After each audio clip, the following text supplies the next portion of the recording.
What if the very thing you're most proud of is the same thing quietly destroying your life? Being kind sounds like a strength.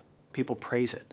They admire it. They tell you I'd never change, but what if I told you that being too kind can make people lose respect for you, walk all over you, and even use you without you realizing it? And the worst part? You might think you're doing everything right. Stay with me, because by the end of this video, you might see your own personality in a completely different way. Point 1. You lose yourself. At first, it feels harmless. You say yes when you want to say no. You adjust just to keep things smooth. But over time, you stop asking yourself what you want.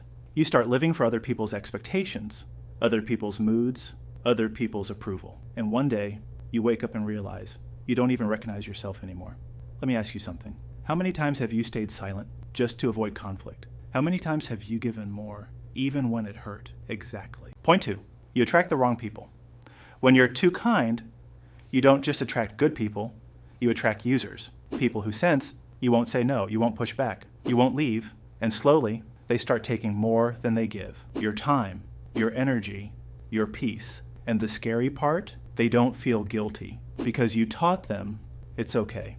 Kindness without boundaries is an open invitation for disrespect. Point 3. People stop respecting you. This is hard to hear, but it's real. When you're always available, always agreeing, always sacrificing, people don't see you as kind. They see you as easy. Easy to ignore, easy to replace, easy to take for granted.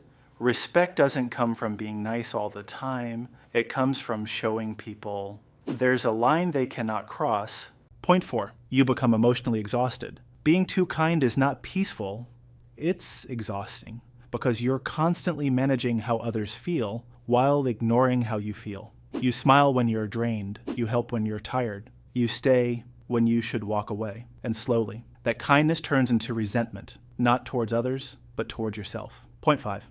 You fear disappointing people. This is where it gets deeper. You're not kind just because you care. You're kind because you're afraid. Afraid of being seen as rude, afraid of losing people, afraid of not being liked, so you keep giving, not because you want to, but because you feel like you have to.